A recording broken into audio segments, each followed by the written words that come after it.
সালমান আল ফারিসি রাদিয়াল্লাহু আনহু উনি আরব মানুষ ছিলেন না, নন আরব ছিলেন, পার্সিয়ান, ফার্সিতে কথা বলতেন, মানে ইরান থেকে এসেছিলেন। উনি প্রথমে অগ্নি উপাসক ছিলেন। কি ছিলেন? অর্থাৎ ওই যে জরাথুস্ত যারা আগুন দেখলে এরা পূজা করে, আগুনের পূজা যারা করে, জরাস্ট্রেনিয়ান, এই ধর্মে বিশ্বাসী ছিলেন। আগুনের পূজা করতেন ইরানে। তিনিও আগুনের পূজা করে, তার বাবাও আগুনের পূজা করে।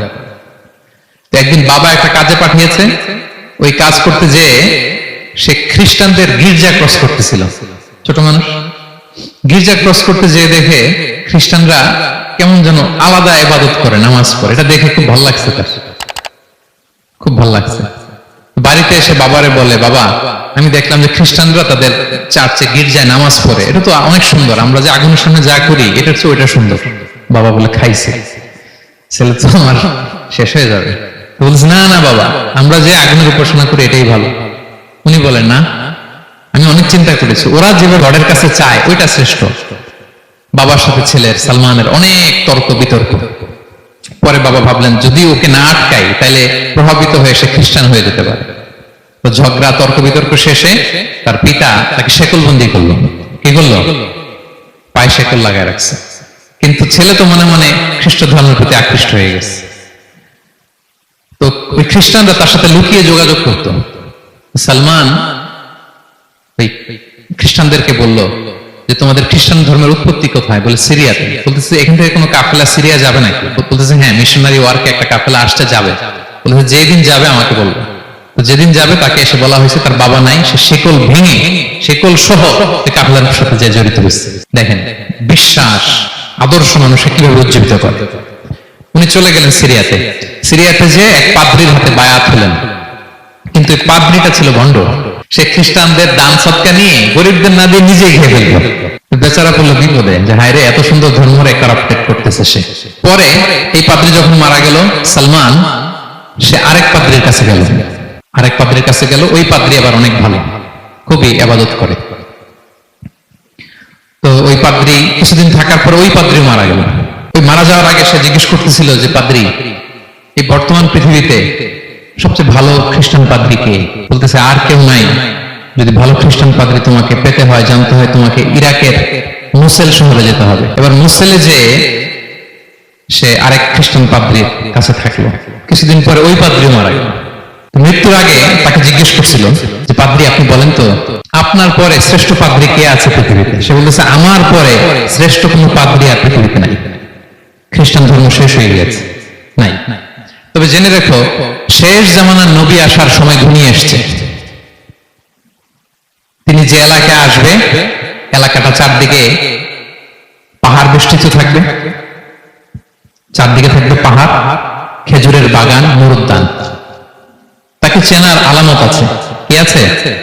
আলামত আছে। এক নম্বর আলামত হচ্ছে, ওই শেষ নবীকে দানের খাবার দিলে তিনি খায় না, কিন্তু উপহার দিলে সে নেয়, খায়। আর তার পিঠে দুই কাঁধের মাঝখানে একটা নবুয়তের মোহর আছে।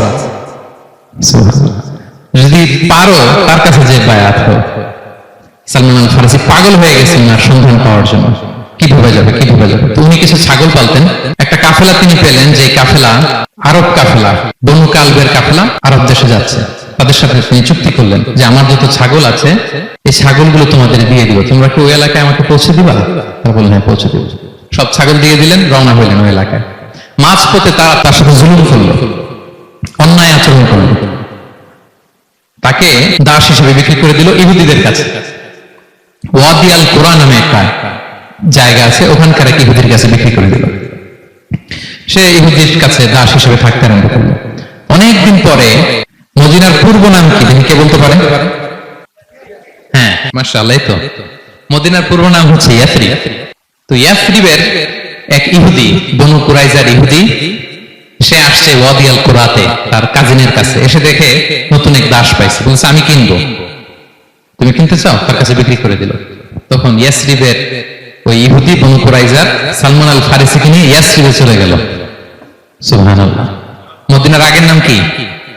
বিষ্ণু ইসলাম মক্কা থেকে হিজরত করে কিছুদিন পরে কই যাবেন? সত্যের অনুসন্ধানে যদি আপনি হন, সত্য আপনি পাবেন না, সত্যের কাছে আপনি পৌঁছাবেন, এতে কোনো সন্দেহ নেই। দেখেন বিষ্ণু ইসলাম ওই এলাকায় আসবেন, আসার আগে আল্লাহ তাআলা সালমানকে নিয়ে ওখানে পৌঁছায় দিয়েছে। তিনি ওখানে থাকলেন, দীর্ঘদিন থাকলেন, খেজুর বাগানে তিনি কাজ করেন আর অপেক্ষা করেন যে কবে বিষ্ণু ইসলাম আসবেন। একদিন তিনি খেজুর গাছের উপরে কাজ করতেছেন, হঠাৎ ইহুদিরা বলাবলি করতেছে আজকে ওই মক্কা থেকে কোন এক লোক নাকি আসছে কোবা পল্লীতে, সবাই বলে সে নাকি নবী, সবাই বলে সে নাকি। এই কথা শুনে উনি খুশিতে ওই খেজুর গাছ থেকে ধপাস করে নিচে পড়ছে। নিচে পরে মালিককে বলতেছে কে আসছে কে আসছে। এই কথা শুনে মালিক রেগে মেগে তাকে মারতে আরম্ভ করলো যে তোমার জেনে কি লাভ, যাও এখান থেকে। কারণ সুবহানাল্লাহ, সালমান আল ফারিসি তিনি জেনে গেলেন যে বিষ্ণু ইসলামের আগমন ঘটেছে। আপনারা জানেন যে হিজরতের যে রুটটা, বিষ্ণু ইসলাম সরাসরি ইয়াসরিব বা মদিনায় না ঢুকে প্রথমে কুবাতে ঢুকেছিলেন, কুবা পল্লীতে কিছুদিন ছিলেন, মসজিদে কুবা নির্মাণ করেছেন। তো তিনি তো সত্যের সন্ধানী হয়ে পাগল, আল্লাহর কাছে সবসময় দোয়া করতেন আল্লাহ সেই আখির জীবনের নবীর সন্ধান যেন আমি পাই। সালমান আল ফারিসি রাদিয়াল্লাহু তাআলা আনহু ওই যে তার পাদ্রী শিখিয়ে দেয়া যে আলামত তিনি দেখলেন, ঠিকই তো ইয়াসরিবের দুই দিকে হাররা আছে, মানে পাহাড় বেষ্টিত, আবার খেজুরের বাগান আছে। এবার তিনটা যে আলামত দিয়েছিল ওই আলামত চেক করার জন্য কিছু খেজুর নিয়ে কুবায় চলে গেলেন। কুবায় যেয়ে দেখেন বিষ্ণু ইসলাম সাহাবাদের নিয়ে বসা। তো তিনি বিষ্ণু ইসলামের পরিচিত হয়ে বললেন এই যে কিছু সাদাকার খেজুর আমি আপনার জন্য এনেছি, নেন। বিষ্ণু ইসলাম বললেন ওই যে ওদেরকে দাও, ওই যে গরিব সাহাবারা ওদেরকে দাও। বিষ্ণু ইসলাম খেলেন না, সে মনে মনে বলতেছে এই তো একটা পেয়ে গেছে, একটা পেয়ে গেছে। উনি কিন্তু খাই নাই, ধরেও নাই, বলতেছে যে ওদেরকে দাও।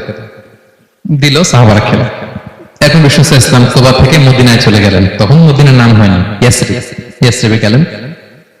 এবার কিছুদিন পরে আরো কিছু খেজুর নিয়ে সালমান রাদিয়াল্লাহু তাআলা আনহু বিষ্ণু ইসলামের কাছে গেলেন। এবার যে বললেন কিছু খেজুর আমি উপহার হিসেবে আপনার জন্য এনেছি, আপনি কি গ্রহণ করবেন? বিষ্ণু ইসলাম বললেন অবশ্যই গ্রহণ করবো। বলেই তিনি একটা নিয়ে খেতে শুরু করলেন,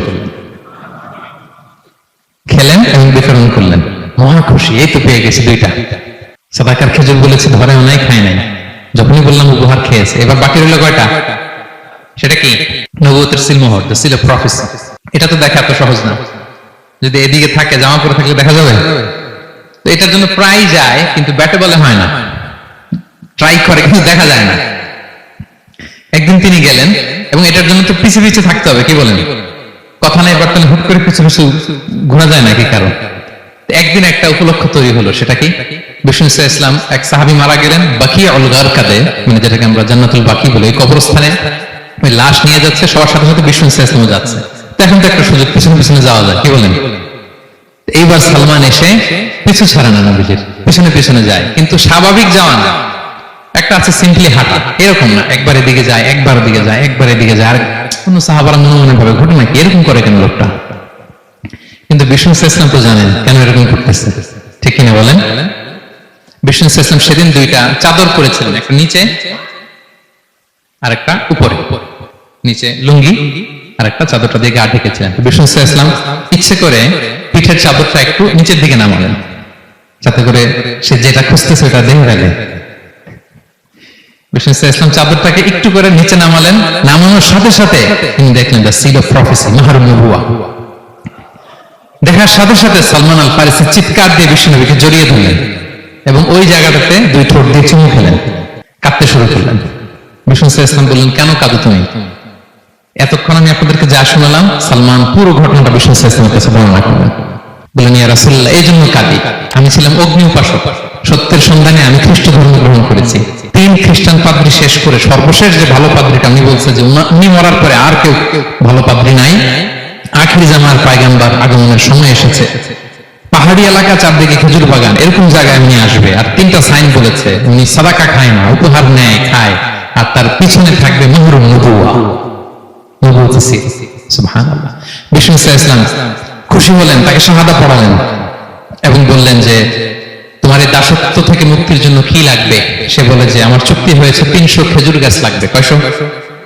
বিষ্ণু ইসলাম বললেন কে আছো তোমাদের ভাইকে সাহায্য করবা? কেউ 20টা, কেউ 30টা, কেউ 40টা, সব সাহাবারা ডোনেট করে 300 খেজুর দিয়ে দিলেন, খেজুরের গাছ হয়ে গেল। আর 40 গ্রাম স্বর্ণ, এটাও দিতে হবে। তো কোন এক যুদ্ধে বিষ্ণু ইসলাম একটা ছোট্ট স্বর্ণের টুকরো পেয়েছিলেন, বললেন যাও এটা নিয়ে ওজন দাও, ওজন দিলে দেখবা হয়ে গেছে। ওইটা নিয়ে ওজন দেওয়া হলো, দেখা গেল মুহূর্তে একেবারে সমানে সমানে 40 গ্রাম হয়ে গেছে। সালমান আল ফারিসি রাদিয়াল্লাহু তাআলা, তারপর থেকে মৃত্যুর আগ পর্যন্ত বিষ্ণু ইসলামের সাথে ছিলেন, সবগুলো যুদ্ধে অংশগ্রহণ করেছেন।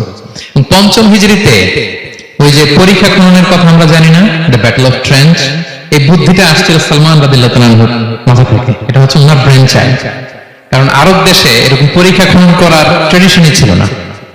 উনি তো আরব দেশের না, আসছে পারস্য থেকে। উনার এই বুদ্ধি পরামর্শ নিয়ে বিষ্ণু ইসলাম পঞ্চম হিজরিতে পুরো মদিনার চারদিকে খনন করে এই পরীক্ষা করেছিলেন। Be a part of our vision. Do listen and share the khair.